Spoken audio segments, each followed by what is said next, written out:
Okay, no problems. Okay, nice one. Thanks, Martinez. And yeah, so I'm going to just share with you a little bit of our experiences to do with cryptocurrency. So we've been involved in looking into it for about 4 months and actually doing it for about 4 months now. The first week or so, I looked at this. I've been putting it off for months. I thought it's probably not worth looking into. Although I did pique my interest, I just didn't really follow through. Anyway, eventually I saw some things by Rob Skiba and a couple guys about it. So I thought, you know what, I want to look and understand a bit more about it. So I spent about a week in prayer. I looked at some documentaries and started just YouTubing it as well. And just thought, I want to know from Yahweh, is this something I want to be involved in or not? And quite quickly, I started to realize this is, it's not the mark of the beast like many people think.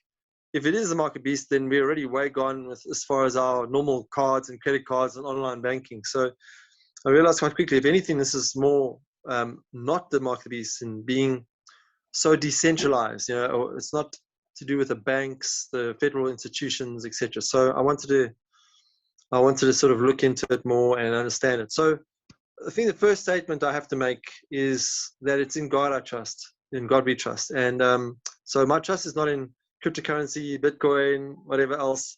It's not in rands, not in pounds or dollars.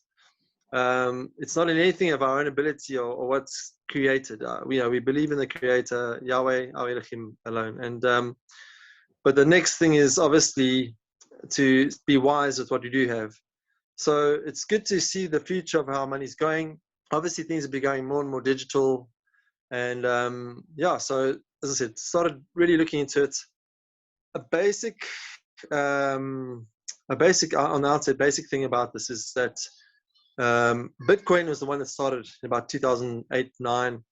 It was worth very little, and many people didn't believe in it or think it was going to go anywhere. And as it got a little bit more value, it was worth $1, and then $10, and then $100. People were like, "Wow, this is amazing!" But still didn't have much adoption. So it took a long time before it did. But in the this last year, really, with the whole COVID story and all that, people have been stuck at home trying to work out what they're going to do. And I think it's really taken a big rise since then.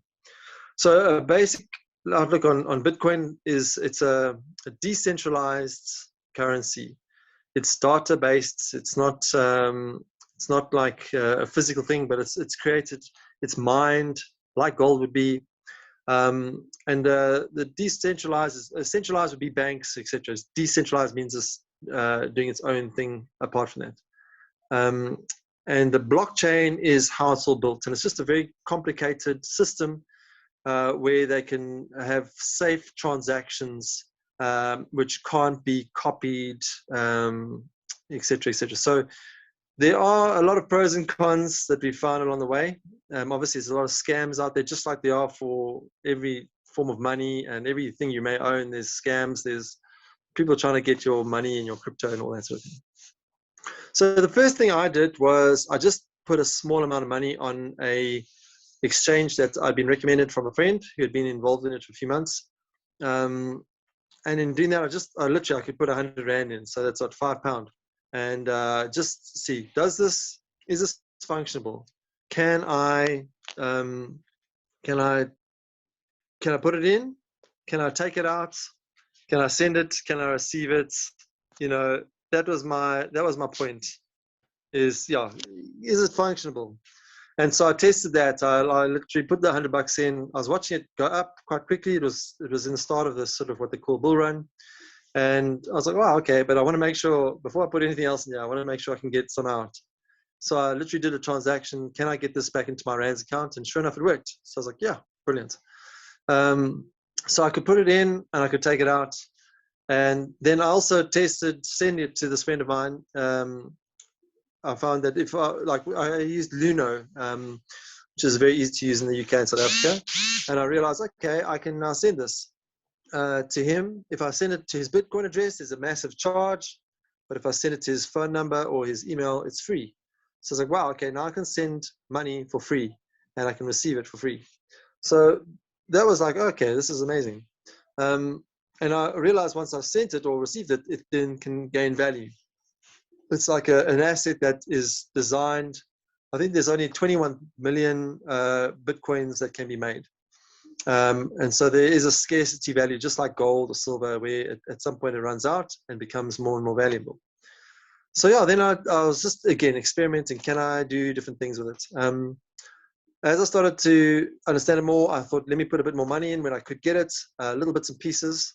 And obviously, first of all, to say, I'm not an experienced at this. I'm not any kind of financial advisor or boffin. I'm literally just trying to use logical things, buy it when it's on a low and, maybe sell some if it's on a high. And at first, I was using just the basic exchange, which was charging me 2% to buy and 2% to sell. But then later on, I figured out about that on Luno, you can use the exchange, where literally you can buy for 0% and sell for 1%. And that you could do that against your local currency, or you could do it against the coins against each other. So there's only about 5 coins. Bitcoin's the main coin, and any other coin is called an altcoin or alternative to Bitcoin. So the biggest one is Ethereum. There's also Bitcoin Cash, Litecoin, Ripple. Those are the ones that are on Luno, plus a stable coin, which is tied to a fiat currency like the dollar, for example. And then, of course, there's a whole bunch of other ones on other exchanges like Binance, Cardano, Polkadot, Cosmos, all these crazy names, but they've all got a user case that they're trying to develop the crypto exchanges and blockchains to try and make them work better, to be able to use them for smart contracts, etc., etc. So it's basically a way of a good way to explain the sort of open ledger of the blockchain is that it's like a big poker game where there's a few people who are all recording who's won or who's lost. So every transaction is recorded by a bunch of people. So at the end, you can all compare notes. And if someone's trying to do you in, the others say, hey, hold on a second, we all transacted this amount and you said that amount, you can't be right. So the blockchain is like many people can check it. It's open. People can look at it and say, okay, this transaction has been made now. It's been confirmed by many people. Okay, we can, now the transaction is through and it's a secure transaction. Okay, so let me say it like this as well. I've seen 4 good use case scenarios for the cryptocurrencies. The first is to get some and to keep it. They call it HODL, hold on for dear life.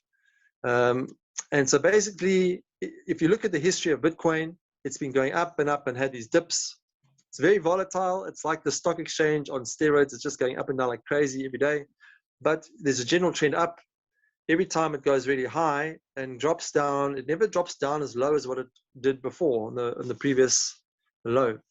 So if you look at the trends, like for example, on the Luno app, you can see what it's done in the last day, what it's done in the last week, month, 6 months, year, and all time.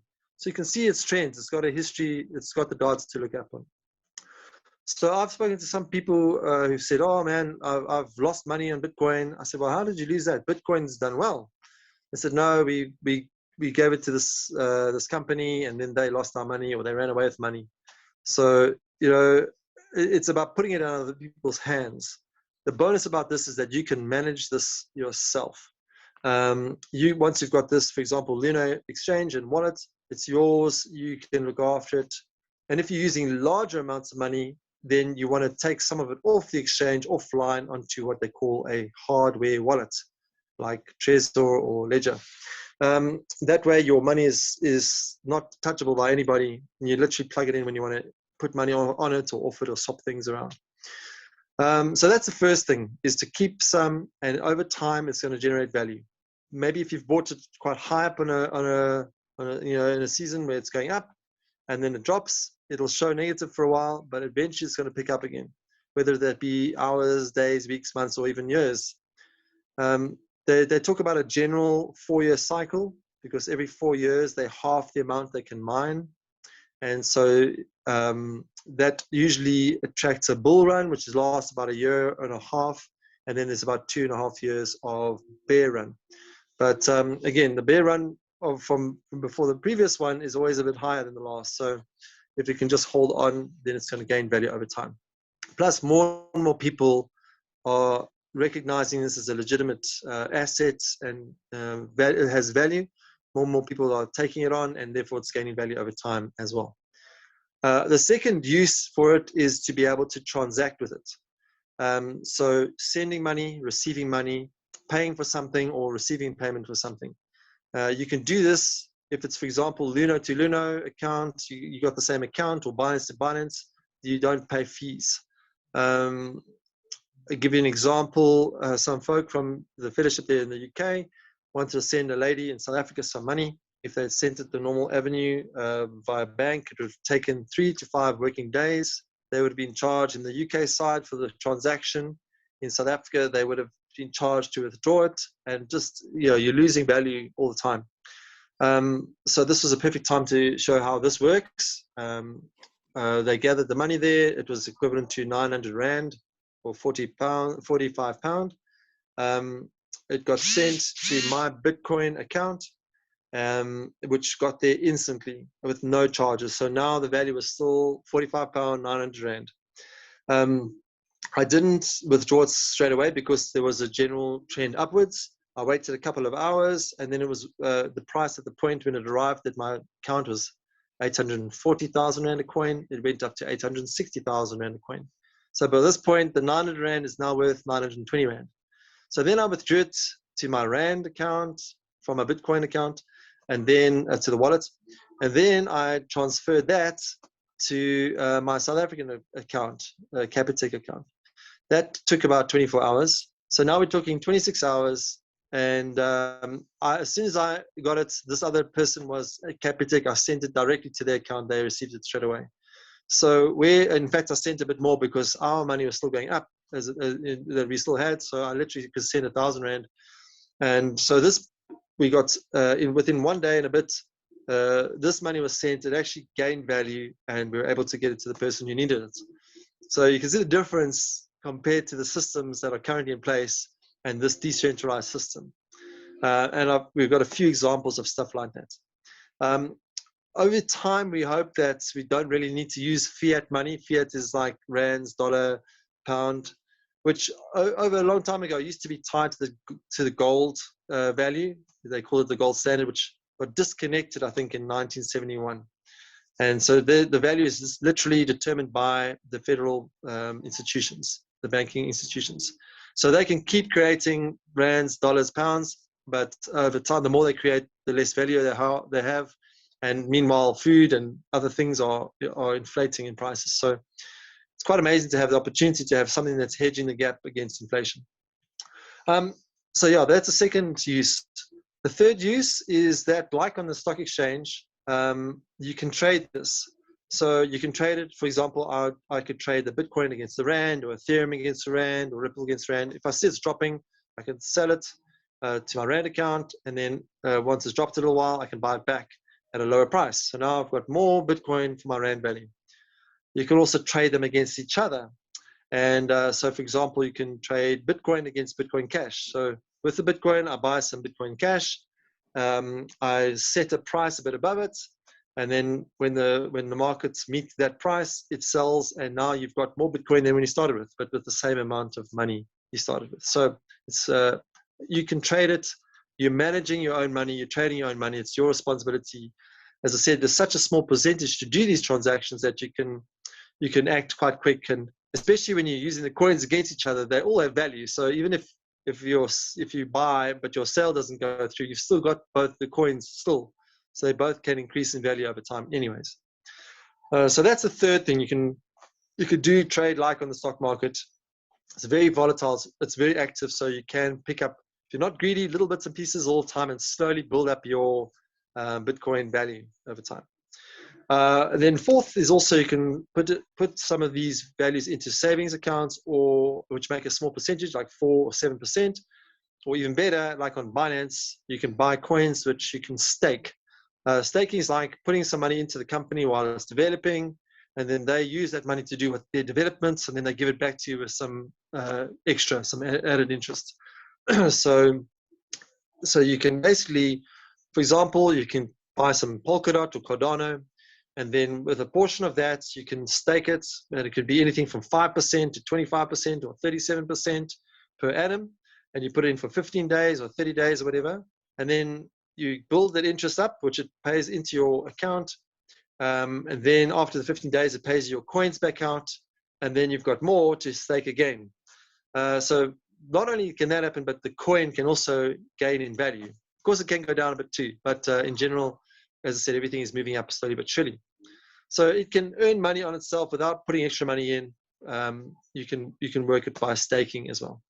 So those are the 4 kind of user cases that we found. There are many more things you can do, but we're trying to keep it simple. We're doing baby steps. We're not doing a lot of money. We're working out how to tweak the system, how to use the minimal money to do something to learn about this process and learn the concepts. And for example, you buy it when it's dipping and you sell it when it's peaking, when you're doing these against each other, that kind of prospect, which is the same as everything in life. Some people think this is a gamble, but I think life is a gamble in that case. If I was to buy a cow, which was worth 500 Rand, and I was desperate for money and the value of those cows dropped to 300 Rand, I would lose 200 Rand. But if I could hold on to that cow for a bit longer and the price went up to 700 Rand, I'd make 200 Rand. So the concepts go, even if someone owns a shop and they stock the shop up with things, you don't know if that's going to sell or not. You can really hope and try and meet the market at what they need, but it's still a risk or a gamble in that sense.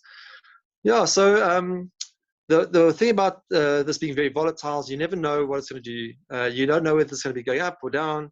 And so you've literally just, when you decide to get in, you look for the recent trends and you pick a time of a day when it's low and you can buy in.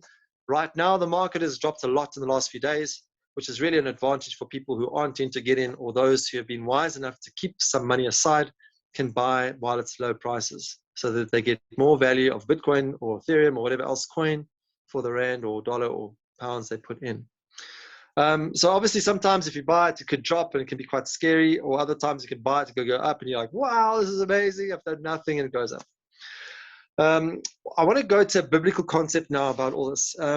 Matthew 25. I just want to read this section because it's a concept that I haven't really paid much attention to, but yet it's there blatantly for us to look. And this is a parable that Jesus shared. So this is Matthew 25, and from verse 14.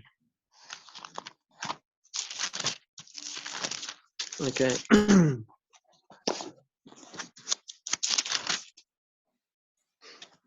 For the kingdom of heaven is like a man traveling to a far country, who called his own servants and delivered his goods to them.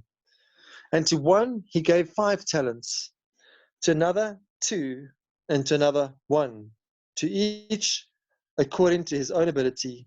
And immediately he went on a journey. Then he who had received the 5 talents went and traded with them, and made another 5 talents. And likewise he who had received 2 gained 2 more also. But he who had received 1 went and dug in the ground and hid his Lord's money. After a long time, the Lord of those servants came and settled accounts with them.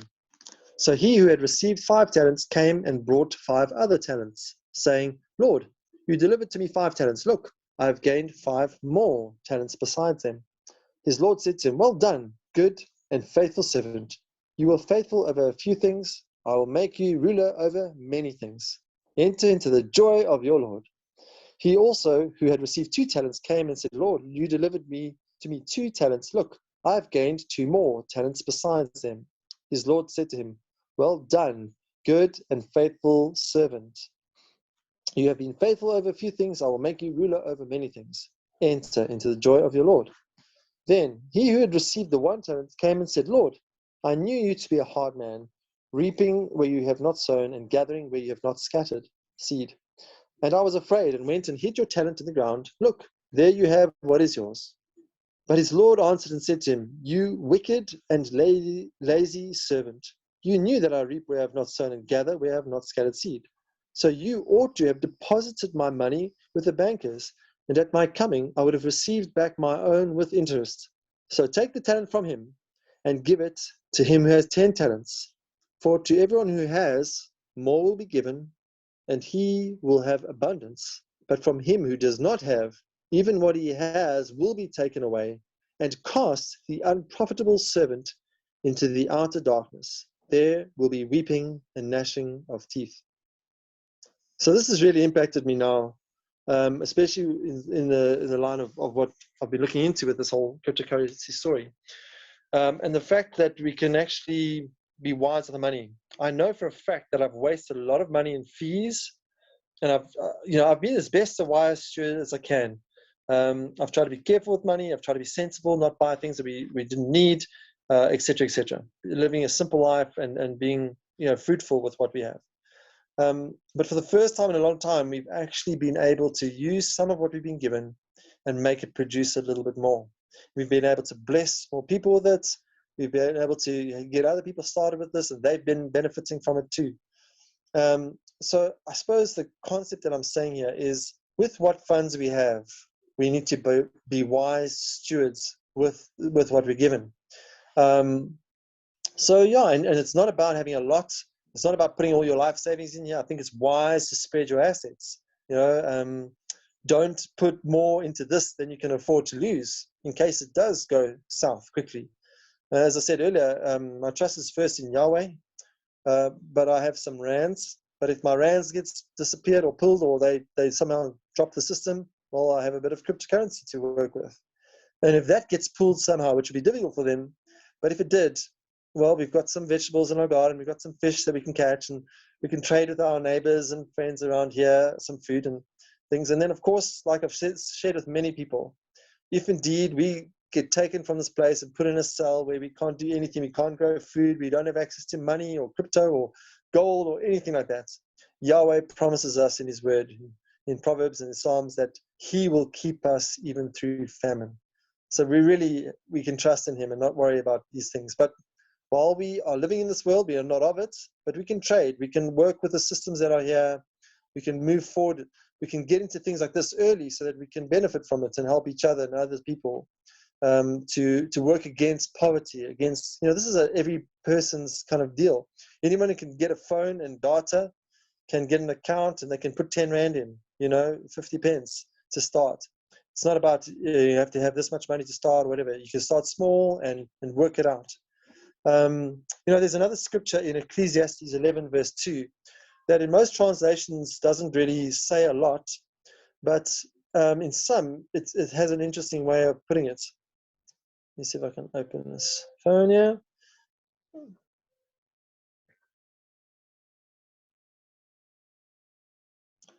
Okay, here's some version. This is New International Version. This is Ecclesiastes 11 verse 2. Invest in 7 ventures. Yes, in 8. You do not know what disaster may come upon the land. New Living Translation says, but divide your investments among many places, for you do not know what risks might lie ahead. English Standard Version, give a portion to 7 or even to 8, for you know not what disaster may happen on earth. There's quite a few things like this that sound similar. King James says, give a portion to 7 and also to 8, for thou knowest not what evil shall be upon the earth. New American Standard, divide your portion to 7 or even to 8, for you do not know what misfortune may occur in the earth. So yeah, I just thought it interesting that there are good news says put your investments in several places, many places even, because you never know what kind of bad luck you're going to have in this world. So it's about not putting all your eggs in one basket. And I would advise people that if they're going to go down this road, that they should look into it, do your own research, understand what these concepts are, understand what you're getting yourself into, what the risks are. But I would definitely say that we have benefited in a number of ways. The money's increased. Some of these things that we put in a while back, they've doubled or tripled or quadrupled. Then they've gone back down a while. One concept that I'm learning now, which I hadn't had yet, is that when it does go really high, to take some profits off the top and put them into a stable coin or into your Rand account or whatever it is that's safe-ish. And that when the prices go back down another time, you've got something to put back in to buy the dips. Otherwise, you find these dips go lower than what you put in, and you wish you could buy some, but you've got no investments anyway, which is often the position I found myself in so far. So there's ways, as I said, to tweak the system, to get better at this, to understand it better, to help each other along the way. But yeah, I think that's the main things I wanted to share. As I said, practically, I've been just trying to learn the systems or the different platforms I've been using to tweak them to the max so that we benefit from not paying fees. not being greedy, not trying to make a lot of money. This is not about making a lot of money. It's about being prepared for the future. If it does make money, maybe you'll be able to help someone out of a sticky situation, or perhaps buy some land or some goats or some water tanks or things. So it just positions us in a place where we weren't in the position of before to do things like that. So yeah, I think I'll round it up at that. What I can do is, anyone who's interested, you can just contact me personally, and I will send you some YouTube channels that I follow that are very informative. I can send you some documentaries. I can send you some basics of how to start, for example, a Luno account or a Binance account, whatever, how to do the basic things. And I'm also always happy to sit and help someone through the basic things, or at least their first time or two of buying something or selling something, so you don't make mistakes. But yeah, it's about benefiting these basics, from the basics of this, and learning about it, applying it, practicing it. I'm teaching my kids how to do it, so they understand the concepts, not just about benefiting financially from it, but the concepts are applicable. Things multiply. God's kingdom is multiplication. The seed that fell in good ground multiplied 30, 60, 100 fold. His kingdom is all about multiplication.